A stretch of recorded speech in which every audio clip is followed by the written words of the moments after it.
तमाम लोगों का स्वागत है क्राइम तक की कहानी के इस एपिसोड में। उम्मीद है आप सभी अच्छे होंगे। आज की कहानी जो है, कई लोगों की फरमाइश भी थी, शिकायत भी थी कि आप झारखंड की स्टोरी नहीं सुनाते हैं। तो आज झारखंड की स्टोरी है। कभी इसको टाटा, वहाँ पे एक शहर कहते थे, टाटा है, जमशेदपुर भी उसे कहिए। तो ये वहाँ की कहानी है और सैटरडे है इसलिए आज कहानी रिकॉर्डेड होगी, लेकिन आपके लिए रिकॉर्ड कर रहा हूँ। आज की जो कहानी है, इस तरह की कुछ कहानियां मैंने पहले भी सुनाई है, कैसे एक फैमिली वाले अपने फैमिली के दुश्मन बन जाते हैं।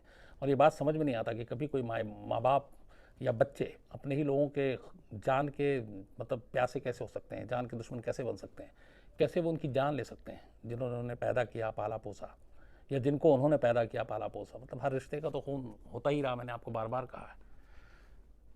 आज की जो कहानी है वो एक लड़की की कहानी है। हालांकि इश्क मोहब्बत प्यार में कहते हैं कि आदमी इंसान बन जाता है, लेकिन यहाँ उल्टा है। ये इश्क मोहब्बत में पड़कर कातिल बन गई। एक घर, उस घर के अंदर एक छत, उस छत के अंदर 30 घंटे, और उस 30 घंटे के अंदर 4 कत्ल, और चारों अपने। मतलब उसने हर कत्ल के बाद यहाँ पे कातिल जो है वो कई कई घंटे इंतज़ार करता है दूसरा कत्ल करने के लिए। दूसरे कत्ल के बाद फिर कुछ इंतज़ार करता है तीसरे कत्ल के लिए, और चौथे कत्ल का इंतज़ार करता है घर में ही रुक कर, क्योंकि चौथा शख्स जिसको कत्ल करना था वो घर के बाहर था और उसकी वापसी का वो इंतज़ार कर रहे थे। और जो भी कत्ल किया, पहले कत्ल किया तो दूसरे को पता नहीं, दूसरा किया तो तीसरे को पता नहीं, तीसरा किया तो चौथे को पता नहीं। 29 जनवरी 1999, 29 जनवरी 1999 की ये का इंसिडेंट है। और जैसा कि मैंने कहा, जमशेदपुर का ये मामला है। जमशेदपुर के अंदर एक टेल्को इलाका है, जहाँ पे जो टेल्को में काम करते हैं वो सारे एम्प्लॉई, उनका घर है, वो रहते हैं। तो उसी टेल्को इलाके में एक भौमिक फैमिली रहा करती थी। 29 जनवरी 1999 की दोपहर को भौमिक फैमिली के उस वक्त घर में कुल 3 लोग थे। एक भौमिक की वाइफ और एक उनकी माँ, जो वाइफ की माँ, और तीसरी इस घर की एक लड़की थी जो बेटी थी, चैताली, वो थी। ये 3 लोग थे। दोपहर का वक्त था। नानी ऊपर के कमरे में खाना खाने के बाद आराम कर रही थी। जो माँ थी चैताली की, वो नीचे थी। लेकिन माँ और नानी को ये पता नहीं था कि इसी दोपहर के बाद, आमतौर पे छोटी जगहों पे या इस तरह से जो फैमिली होती है, बड़े शहरों में तो अब ये चीज़ें बदल गई हैं, नौकरी और उसके चक्कर में आप दफ्तर में होते हैं या बाकी काम होता है। लेकिन छोटी छोटी जगहों पे आज भी होता है कि दोपहर के खाने के बाद लोग आराम करते हैं, 1-2 घंटा सो जाते हैं। और यही वहाँ पे था। दोपहर का खाना खाने के बाद जो चैताली की माँ थी वो नीचे के कमरे में अपना काम बाकी करने के बाद थोड़ा आराम कर रही थी, और चैताली की जो नानी थी वो ऊपर के कमरे में सोने चली गई थी। बुजुर्ग थी। पर माँ और नानी को पता नहीं था कि इस वक्त इस घर में चैताली के अलावा भी कोई और शख्स है, और वो शख्स था चैताली का अपना पति, रिजवान खान उसका नाम था। रिजवान की कहानी अलग है, वो आगे आएगी। तो जब माँ कहीं बिजी हो जाती है, नानी ऊपर चली जाती है, चैताली को पहले से मालूम था, वो इशारा करती है, दरवाज़ा खोलती है, रिजवान चुपचाप से घर में दाखिल हो जाता है। उसके बाद वो ऊपर के कमरे में चला जाता है और वहीं छुप जाता है। दोपहर जैसे जैसे शाम की तरफ बढ़ रही थी, उसके बाद अचानक चैताली ऊपर आती है, देखती है नानी सो रही है। रिजवान को वो नानी के कमरे में इशारे से बुलाती है। इसके बाद सोई हुई नानी का पहले ये लोग तकिया से मुंह दबाते हैं, और जब उन्हें लग जाता है कि लगभग मर गई, तो वहीं पे ये नहीं रुकते, बल्कि उसके बाद रिजवान अपने साथ एक चॉपर लेकर आया था, तेज़ धार हथियार। उसके बाद वो नानी के कई टुकड़े करता है, मुर्दा नानी के, क्योंकि अब वो शोर नहीं कर सकती थी। ये सब करने के बाद वो नानी की लाश को फिर कपड़े और कंबल बाकी चीज़ों से ढक देता है, क्योंकि जनवरी का महीना था, ठंड थी। और फिर वो ऊपर के ही एक दूसरे कमरे में छुप जाता है। इधर माँ नीचे थी, काम कर रही थी। काम करने के बाद थोड़ा वो आराम करने के लिए लेटती है। इसी बीच में चैताली अब नीचे आती है, और मौका मिलते ही वो बड़े दबे कदमों से रिजवान को बुलाती है। रिजवान अंदर आता है, इससे पहले कि माँ कुछ कह पाती। दोनों मिलके माँ का गला दबाते हैं, और उसके बाद ठीक उसी तरीके से जिस तरीके से नानी को मारा था, पहले गला घोटा, फिर चॉपर निकाला, माँ के भी टुकड़े किए, और उसके बाद उनकी लाश को भी बिस्तर पे छुपा देती है। माँ का नाम लकी था चैताली के। अब 2 कत्ल हो चुका था घर में, और ये 2 कत्ल करीब 2 से 3 घंटे के दरमियान हुआ था। इसके बाद चैताली का एक भाई आता है छोटा, जो चैताली से छोटा था, और वो घर से बाहर गया हुआ था उस वक्त। शाम होती है, शाम होते ही वो अंदर आता है। जैसे ही वो अंदर आता है, ये दोनों उसको भी काबू में करते हैं। फिर उस छोटे अपने भाई को भी गला घोटा जाता है। उसके बाद चॉपर से उसे मारा जाता है, उसके भी लाश के टुकड़े कर देते हैं। 3 कत्ल अब हो चुका था। शाम को दफ्तर से आने के बाद चैताली के जो फादर हैं, वो जब घर में दाखिल होते हैं, पहले से ये लोग इंतज़ार कर रहे थे, तो जैसे ही ये अंदर आते हैं, उसके बाद रिजवान जो है वो अपने ससुर के ऊपर काबू पाता है, गला घोटता है, और फिर मारने के बाद सेम उसी तरीके से जैसे पिछले 3 कत्ल हुए थे, चॉपर से उनके लाश के भी टुकड़े कर देता है। घर के अंदर अब 4 कत्ल हो चुके थे। किसी पड़ोसी को कुछ मालूम नहीं और किसी को कोई जानकारी नहीं। इन 4 कत्ल करने के बाद ये दोनों मिलके फिर आराम से उसी घर में रहते हैं, पूरी रात बिताते हैं। और रात बिताने के बाद अगले दिन जब सुबह होती है, उसके बाद ये सारे कमरे साफ करते हैं। घर के पीछे एक मेन होल था, उस मेन होल में एक एक कर लाश के टुकड़ों को डालते हैं। और लाश के इसीलिए चॉपर से काटे गए थे ताकि उनको अच्छे से फोल्ड करके या छोटे छोटे टुकड़ों में मेन होल में डाला जा सके। मेन होल में डालते हैं, मेन होल का ढक्कन बंद कर देते हैं। अगले दिन उसके बाद, इस कत्लेआम के बाद, रिजवान घर से निकल जाता है। अब उस घर में चैताली अकेले रहती है, जिस घर में उसने कुछ घंटों के अंदर 4 कत्ल किए थे, अपनी माँ का, बाप का, भाई का और नानी का। पर उसे कोई डर नहीं लगता। 1-2 दिन बीतता है। अब पड़ोसी मिस्टर भौमिक को भी नहीं देख रहे हैं, जो उनकी माँ है लकी, वो भी नहीं दिखाई दे रही है। तो पड़ोसियों में आमतौर पे होता है, जो हर रोज़ दिन का एक रूटीन होता है, कौन कब कितने बजे बाहर निकलता है, कहीं टहलने जाता है। तो उन लोगों ने पूछा, तो चैताली ने कहा कि वो लोग कहीं रिश्तेदार के यहाँ गई हैं, आ जाएंगे कुछ दिनों में। अगले कई दिनों तक चैताली उसी घर में रहती है। उसके बाद एक दिन अचानक चैताली उस घर से गायब हो जाती है, घर के बाहर ताला लगाकर। जाने से पहले रिजवान एक दिन और खामोशी से आता है और घर के पीछे मेन होल में जो उन्होंने 4 लाशें डाली थी, उस मेन होल का जो ढक्कन था, उसके ऊपर बाकायदा वो सीमेंट लेकर आया था और सीमेंट से उसको पूरा वो पैक कर देता है ताकि ढक्कन कोई खोल ही ना सके। तो मेन होल के पूरे ढक्कन के ऊपर चारों तरफ सीमेंट लगा देता है। ये काम करने के बाद चैताली घर से गायब, ताला घर पे लगा देती है।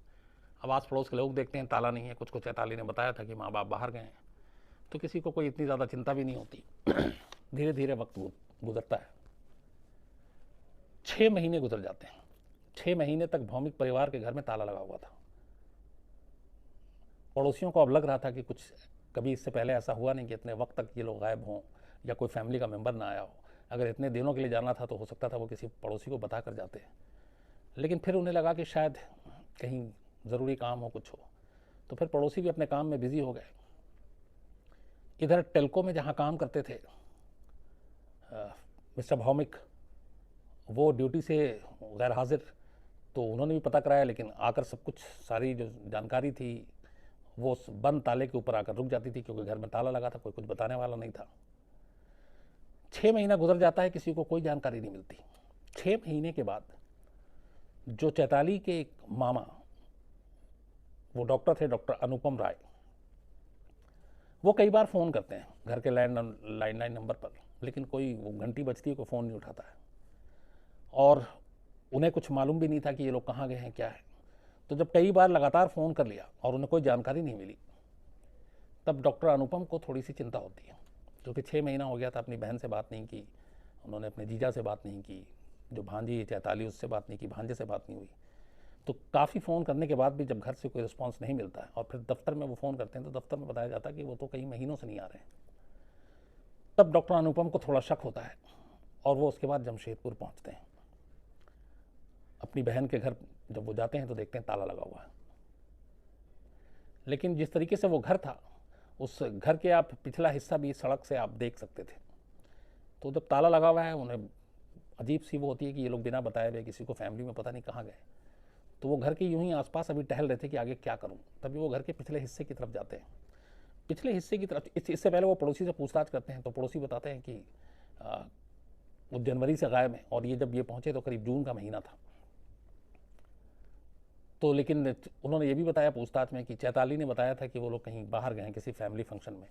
तो डॉक्टर अनुपम ने कहा कि ऐसा कोई फैमिली फंक्शन था ही नहीं, अगर होता तो हम लोगों को ही मालूम होता।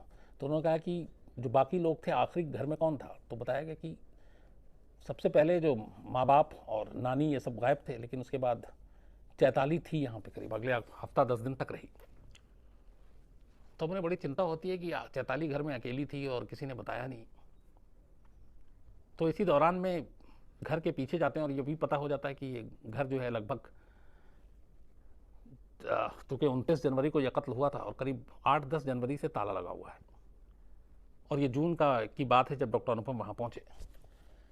तो जब वो घर के पीछे गए तो उन्होंने अचानक उनकी नज़र उस मेन हॉल के ढक्कन पे पड़ी और वो बिल्कुल अलग सा दिख रहा था, क्योंकि उसको उस पर सीमेंट से सारी वो चीज़ें की गई थी, सीमेंट के जरिए बंद किया गया था।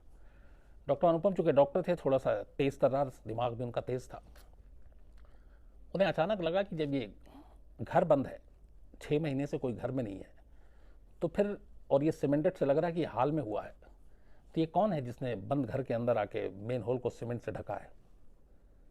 ये बात उन्हें बड़ी अजीब लगी। फिर उन्होंने दोबारा पड़ोसियों से चेक किया तो उन्होंने कहा कि नहीं, वो लोग तो 29 जनवरी के बाद दिखाई नहीं दिए। हाँ, चैताली कुछ दिन दिखाई दी, लेकिन अकेले चैताली सीमेंट से क्या करेगी। जब ये चीज़ उन्हें अजीब लगी, वो सीधे पुलिस स्टेशन पहुँचते हैं। पुलिस स्टेशन पहुँचकर बताते हैं कि 6 महीने हो गए, इस फैमिली के 4 लोग हैं, चारों गायब हैं, कोई कांटेक्ट नहीं हो पा रहा है। पुलिस भी सुनती है, पुलिस भी हैरान परेशान उनके साथ घर आकर फैसला करती है कि घर की तलाशी लेंगे। पड़ोसियों की मौजूदगी में घर का ताला तोड़ा जाता है, पुलिस अंदर दाखिल होती है। जब पुलिस अंदर दाखिल होती है और कमरे के अंदर सारी जब छानबीन करती है तो एक अजीब सी बदबू और बाकी चीज़ें, कुछ खून के सही से निशान साफ नहीं किए गए थे वो चीज़ें, कुछ कपड़े, वो देखकर पुलिस को शक हो जाता है। तो पुलिस जब सारी तलाशी कर रही थी तब तक डॉक्टर अनुपम घर के पीछे उस मेन हॉल के पास पहुंच चुके थे। वो उसको ध्यान से देखते हैं, फिर पुलिस को बताते हैं कि अगर इस घर में ताला लगा हुआ और कोई है नहीं तो पीछे में कोई भी इस मेन हॉल पे सीमेंट क्यों लगाएगा, कुछ डाउट हो रहा मुझे। तो पुलिस को भी ये बात अजीब लगती है। इसके बाद मज़दूरों को बुलाया जाता है, मेन हॉल का ढक्कन जो है वो तोड़कर खोला जाता है। जैसे ही ढक्कन हटता है अंदर से तेज़ बदबू आती है। इसके बाद जो कर्मचारी थे वो मेन हॉल की जब तलाशी लेते हैं तो अंदर से एक एक कर इंसानी जिस्म के जो बचे खुचे टुकड़े थे, कंकाल, वो बाहर आना शुरू होते हैं। जब वो बाहर आए, गिनती की गई तो पता चला कि ये 4 इंसानी हिस्से हैं जिस्म के। तो अब उस घर में कायदे से 5 लोग थे, लेकिन मिले 4 के। और पड़ोसियों के बयान के हिसाब से चैताली को उन्होंने 29 जनवरी के बाद भी देखा 8-10 दिन तक। तो इसका मतलब ये था कि चैताली जिंदा है, बाकी लोग मर गए। अब एक सवाल यहाँ पे ये आया पुलिस के दिमाग में कि अगर एक साथ फैमिली का हादसा हुआ है तो चैताली कैसे जिंदा बच गई, और फिर चैताली उसके बाद गायब। तो अब आधी चीज़ें थी चैताली पर शक भी, और दूसरा ये भी कि कहीं चैताली को भी ना मार दिया गया हो। जमशेदपुर की पुलिस पूरी इन्वेस्टिगेशन में लगी रही, कोई सुराग नहीं मिला। पर फॉरेंसिक साइंस से लेके बाकी जितने भी एक्सपर्ट्स थे उन सबको बुलाया गया, घर में सारी एक एक चीज़ टटोली गई। आखिर में हर जांच की जो दिशा है वो चैताली पर आकर रुक जाती थी, क्योंकि कोई ऐसा सबूत, कोई ऐसी बाकी चीज़ें नहीं मिली, ना रैंसम कॉल, ना किसी की फैमिली से दुश्मनी, तो समझ में नहीं आया। लेकिन इसी बीच में पुलिस को चैताली के एक लड़के के साथ रिश्तों के बारे में जब छानबीन की गई तो जानकारी मिली कि एक रिजवान खान नाम का एक क्रिकेटर था और उसके साथ चैताली की दोस्ती थी, जिसका घर वाले विरोध कर रहे थे। तो इसके बाद चैताली पे और शक गहराया। पुलिस ने हर तरफ अपनी टीम भेजी, पर चैताली का कहीं पता नहीं, न रिजवान, अच्छा दोनों गायब। तो अब ये हो गया कि अकेली चैताली नहीं, उसके साथ रिजवान भी है। ढूंढती रही पुलिस, कई जगहों पे अलग अलग टीमें भेजी गई, कोई फायदा नहीं। ये सब कुछ चल ही रहा था कि एक दिन अचानक चैताली और रिजवान खुद कोर्ट में पेश हो जाते हैं और अचानक जाकर सरेंडर कर देते हैं। और उनके सरेंडर करने के बाद जब ये बात खबर फैलती है, फिर पुलिस जाती है, फिर पुलिस अदालत की से परमिशन लेकर उन दोनों को हिरासत में लेती है। और जब उनसे हिरासत में लेकर पूछताछ की जाती है तो फिर एक एक कर सारी कहानी सामने आती है। कहानी ये थी कि चैताली भौमिक परिवार की जो बेटी थी वो शुरू से ही बहुत आज़ाद ख्याल की थी। माँ बाप अक्सर उसे डांटते थे, पढ़ाई लिखाई पे वो ज़्यादा ध्यान नहीं देती थी। उसके जो फादर हैं वो Tata engineering and locomotive company limited यानी टेल्को में काम करते थे। और चैताली उस वक्त जमशेदपुर के ही सेक्रेड हार्ट कन्वेंशन स्कूल में पढ़ती थी, सेक्रेड हार्ट कन्वेंशन स्कूल में। और ये स्कूल जो है ये बिल्कुल जो जमशेदपुर में जो टाटा में एक किनन क्रिकेट स्टेडियम है, वहाँ पे काफ़ी मैचेस होते हैं, शायद इंटरनेशनल मैच भी हुए। तो स्कूल के बराबर में ये स्टेडियम था और आमतौर पर वहाँ सारे क्रिकेटर जो हैं वो स्टेट लेवल और या झारखंड रणजी और ये सारे वहाँ प्रैक्टिस भी क्या करते थे। तो स्कूल के बाद चैताली को भी क्रिकेट का शौक था, मैच देखने का, इंडियन टीम को फॉलो भी करती थी, तो वो किनन स्टेडियम जाया करती थी कई बार प्रैक्टिस करने स्कूल के टाइम में ही। तो वहीं पे एक उभरता हुआ क्रिकेटर था झारखंड का, और कहते हैं कि वो बहुत ही अच्छा, उसका फ्यूचर भी बहुत अच्छा था। उसका नाम था रिजवान खान। रिजवान खान को प्रैक्टिस करते हुए देखते देखते चैताली को उससे प्यार हो गया, फिर दोनों में दोस्ती हुई, फिर रिजवान को भी उससे प्यार हो गया और इन दोनों ने फिर शादी करने का फैसला किया। हालांकि उम्र कम थी, अभी समझ इतनी नहीं थी, लेकिन कई बार कहते हैं कि इश्क अंधा होता है। तो इन दोनों के रिश्ते धीरे धीरे बढ़ने लगे, पर चैताली ने तब तक घर वालों को कुछ नहीं बताया था। इसी बीच में कुछ वक्त के बाद चैताली अचानक प्रेग्नेंट हो गई। जब वो प्रेग्नेंट हुई तो घर वालों से अब ये बात छुपाना मुश्किल हो गया और ये बात घर वालों को पता चल गई। इससे पहले जब ये प्रेग्नेंट हुई उसी दौरान में चैताली और रिजवान ने कोर्ट में जाके शादी कर ली, गुपचुप तरीके से, और किसी को बताया भी नहीं। ये बात सिर्फ इन दोनों को पता थी। तो कोर्ट मैरिज कर ली, उसके बाद प्रेग्नेंट हो गई। अब चूंकि पता था चैताली को कि प्रेगनेंसी को छुपाया नहीं जा सकता, कुछ दिनों बाद फिर उसने अपनी माँ से धीरे से बात की और उसे सारी कहानी बता दी। उसने कहा कि ऐसे ऐसे उससे प्यार हो गया और रिजवान से उसने कोर्ट मैरिज कर ली और वो प्रेग्नेंट है। जाहिर सी बात, ये बात सुनकर घर में हंगामा होना था, हंगामा हुआ। जो मिस्टर भौमिक और उनकी वाइफ, ये सारे लोग नाराज़ हुए, गुस्सा हुआ, बहुत डांटा, और फिर उन्होंने कहा कि ये जो पीछे गलत है, और जो भी समझाना बुझाना जो गुस्सा था वो सब कुछ उन्होंने कर दिया। माँ बाप के इस और रिजवान के साथ रिश्ते को लेकर, क्योंकि वो इस शादी को मंजूरी किसी कीमत पे देना नहीं चाहते थे, चैताली बिफर गई। उसे लगा कि ये लोग सब उसके दुश्मन हैं, और फिर उन्होंने ये भी गुस्से में कहा था कि अगर तूने किया तो हम तुझे अपनी जायदाद से भी बेदखल करेंगे और सिर्फ तेरा भाई है जो वही वारिस होगा। तो इन चीज़ों ने चैताली के दिमाग में जहर भर दिया। उसे अपने ही माँ बाप अपने दुश्मन नजर आने लगे, जबकि हर माँ बाप चाहता है कि उसकी बच्ची या बेटा या बेटी हो उसका हमेशा अच्छा भला हो। तो उन्होंने अपने हिसाब से समझाने की कोशिश की, लेकिन चैताली ने सब कुछ यहाँ उल्टा ले लिया। उसे लगा कि ये दोनों माँ बाप सब उसके प्यार के दुश्मन हैं। उसे लगा कि ये सब प्रॉपर्टी से मुझे बेदखल कर देंगे। उसे बात बर्दाश्त नहीं, और उसने फिर फैसला किया कि जो भी उसके प्यार के रास्ते में आएगा उन सब का नामो निशान मिटा देंगे। इसके बाद उसने रिजवान से इस बारे में बात की, और कहते ये हैं कि इसी ने रिजवान को तैयार किया कि हम अपने माँ बाप को मार डालेंगे। रिजवान उसकी बातों में आ गया। फिर दोनों ने फैसला किया। 29 जनवरी को इन्हें मौका मिला, पहले से प्लानिंग थी। एक एक कर माँ बाप नानी भाई चारों का इन्होंने कत्ल किया, मेन होल में डाला, और सीमेंट इसलिए उस पर ढक्कन पे लगा दिया ताकि ये राज जो है हमेशा दफन रहे। मेन होल का कभी ढक्कन नहीं खुलेगा, लाशें कभी बाहर नहीं आएंगी। और कुछ दिन तक चैताली इसलिए घर में रही ताकि किसी को शक ना हो और वो बता सके कि घर के लोग बाहर गए हैं फैमिली फंक्शन में। लेकिन जिस जगह पे वो मेन होल था और जो सीमेंट नई उसमें चुनवाई गई थी ढक्कन बंद करने के लिए, उस एक चीज़ ने उसके मामा डॉक्टर अनुपम का अपनी तरफ ध्यान खींचा, और उन्हें लगा कि जो घर 6 महीने से बंद है उसमें ये सीमेंट नई कैसे किसी ने चुनवाई है, वजह क्या हो सकती है। तो वो एक शक, एक छोटी सी चीज़, उसने ये 4 कत्ल का राज खोला। इसके बाद ये मामला अदालत में गया। जमशेदपुर सेशन कोर्ट ने 13 मार्च 2001 को अपना फैसला सुनाया और चैताली और रिजवान दोनों को फांसी की सज़ा सुनाई, क्योंकि कोर्ट का मानना था कि ये रेयरेस्ट ऑफ रेयर केस की कैटेगरी में आता है। दोनों को फांसी की सज़ा सुनाई गई। जमशेदपुर में ये खबर हमेशा हर दिन अखबारों की सुर्खियों में था, और छोटा सा शहर है, लगभग हर घर को ये कहानी पता थी। फांसी की सज़ा के खिलाफ चैताली और रिजवान फिर झारखंड हाईकोर्ट पहुंचते हैं। हाईकोर्ट में 2 साल तक सुनवाई होती है। उसके बाद 31 जनवरी 2003 को झारखंड हाईकोर्ट इस केस को रेयरेस्ट ऑफ रेयर की कैटेगरी में मानने से इनकार करते हुए इनकी सज़ा को, फांसी की सज़ा को उम्र कैद में तब्दील कर देता है। तब फांसी से बच गया, उम्र कैद की सज़ा हो गई। इस सज़ा के खिलाफ भी फिर दोनों सुप्रीम कोर्ट पहुंचते हैं, देश की सबसे बड़ी अदालत में। करीब 2-3 साल सुप्रीम कोर्ट में मामला अटका रहता है। उसके बाद 2005 या 6 में सुप्रीम कोर्ट का भी फैसला आता है। सुप्रीम कोर्ट झारखंड हाईकोर्ट के फैसले को बरकरार रखती है, यानी दोनों की उम्र कैद की सज़ा को वो बरकरार रखती है। सुप्रीम कोर्ट का फैसला आने के बाद इन दोनों को हजारीबाग जेल में भेज दिया जाता है। जिस वक्त ये गिरफ्तारी हुई थी और जब ये कत्ल हुआ था, जैसा मैंने आपको बताया, तब चैताली प्रेग्नेंट थी, लेकिन गिरफ्तार थी, जेल में ही थी।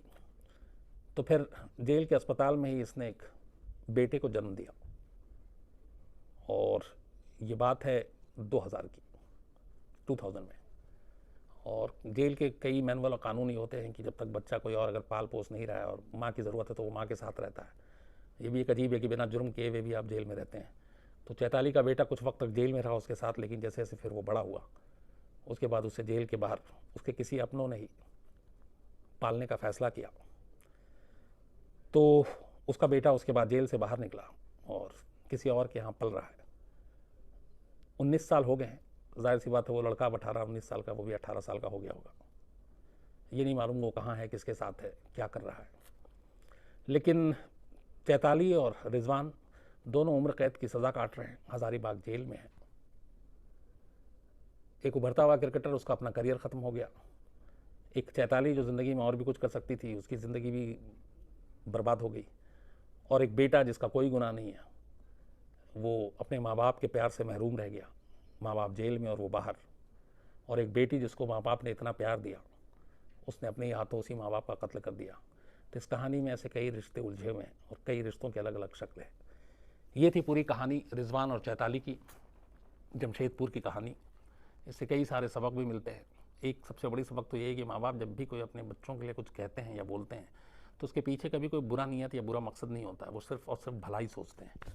लेकिन बच्चे अगर उसमें भी बुराई निकाल लें और लगे कि माँ बाप ही दुश्मन है, तो फिर उसका कोई हल नहीं है। ये थी पूरी कहानी, एक अफसोसनाक